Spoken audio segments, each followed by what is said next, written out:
Welcome back to Leeds Lately. As promised in yesterday's video, today's video is going to be about a left back. Now, talked in that video about how Daniel Farke said that anyone he brought in would have to have been playing recently and would have to have got some minutes under their belt this season for them to be a viable candidate, because in the January transfer window, more than ever, when you bring in a player, they have to hit the ground running. And I think the player that I've picked out today would fit that category nicely. Now, we've actually played against this player this season already, and he played for Peterborough in their team when we went to their spot in the FA Cup and played them. And he was called, he still is called, Harrison Burrows. He's valued at around €3 million, which is obviously less in pounds, but his contract expires in June this year, or July 1st, June 30th, whichever way you want to put it. But his contract expires then, so he's got 6 months left on his deal.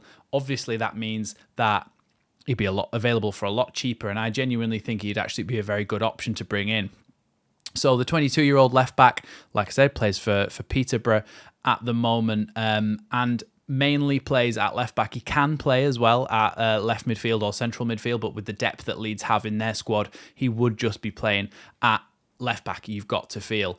Now, Harrison Burrows has come through the Peterborough Academy and by all means is one of their best products out of their academy in years. He's only ever played for them, of course, because of that. And when we look at his goal contributions this season, we can see that he's actually involved in the attacking play a lot. And that is something that Leeds would look for in a fullback. So this season, 28 appearances from Harrison Burrows, 3 goals and 7 assists. So 10 goal contributions in 28 games. For a left back to have 10 goal contributions in 28 games, that obviously puts him at about 0.3 goal contributions per 90. And that's really, really good for a left back. It shows that he's able to get forward, he's able to join the attack, and even against Leeds, the player that stood out for me most in that team was Harrison Burrows, and I didn't even know that he was only 22. He was really, really good, even in a team where obviously they're top of League One, or were when we played him in the FA Cup, because that's the only time I've ever bothered to check the League One table.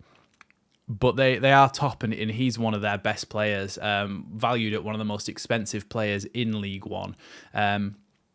We've seen that this thing can happen before, track record. Look at Leif Davis. Leif Davis is your perfect case study. Around a similar age, obviously left Leeds to Ipswich and spent that season in League One, getting promoted. And now when he's come up, he's been able to make that leap and do really, really well at it. I think getting somebody like Harrison Burrows would be a really good shout, because other teams, I do think, will be coming sniffing around for him at some point. You could see that he was willing to get forward. He was tenacious. He was willing to involve himself in the attacks, make overlapping and underlapping runs, even when he played against Leeds. Maybe he was a little bit less offensive in that game because it was against a team who are near the top in the Championship, but in League One, certainly he spends his time getting forward. When you look at his characteristics on whoscored.com, his key strengths, there are a lot of them. Passing, key passes. So key passes are the ones where it's actually involved in attacking play and it's creating chances and things like that. So that's a good measure of how much he's involved in that attacking play and how far he gets forward and gets up the pitch. Crossing as well, which I've got to say I don't think we do enough of. And I think if you have Patrick Bamford as your starting striker, as long as he can stay fit, I feel like he will be the starting striker for a while. He's an aerial threat, and you saw that when he came back against Birmingham City and the ball was floated up to him at the back post and he just got there and nodded it into the back post. Harrison Burrows, key passes and crossing are some of his really key points, his key strengths. So the fact that he's actually able to put the ball in the box and put the ball in the box accurately always gives you an extra chance. And you've obviously got then Dan James and potentially whoever's playing at right back following up around the back post as well. So there's potential for scoring goals in a different type of way there. Some of the things that he's very good at is holding on to the ball, which actually is really, really good, because Leeds, when they're trying to sustain pressure in those high attacking situations, you need to be able to retain possession. And somebody like Harrison Burrows would do a really good job of that, I feel, given his track record for doing it. There are videos on the channel talking about how Leeds fullbacks play. But long story short, they like to come inside, they like to be inverted, and they like to sit in that pocket between the winger and the striker. So if you imagine the winger is out wide on the wing and the striker is there on the edge of the box, the fullback likes to sit in this little space here and occupy that space. And therefore they can play the ball into the winger who can get the ball in the box, or into the striker who can then go in on goal. And that leads us on nicely to another one of his strengths, which is his through balls and his finishing. So that you can see that it all starts to link together. The things that he's good at is the things that Leeds need to be good at with their fullbacks. And I certainly think that Harrison Burrows would be a good option in those aspects, because his track record shows this season that that is exactly what he's done.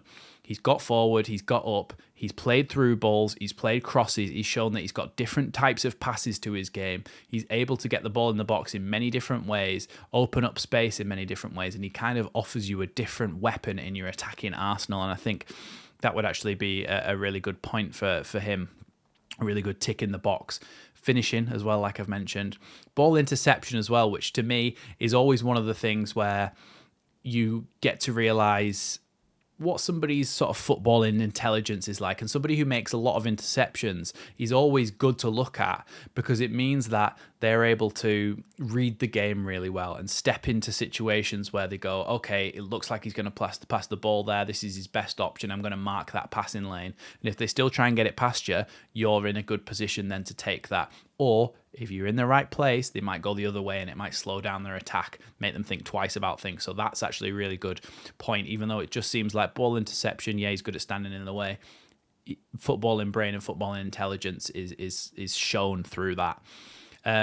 What are his weaknesses then? Well, apparently he's not that strong at aerial duels. He's not massively strong at aerial duels, and that is something that we kind of do need. So that is maybe a little cross in the box there, because realistically, Sam Byram's been really, really good this season at clearing things through heading the ball away, and Harrison Burrows, if we were to sign him, which I'd love to, he would need to improve in that department. But again, I always say this, there always is mitigating factors. It might be a bad run of luck. It could be anything. So we'll take it on let's take it as if he isn't good at them, which it says he isn't.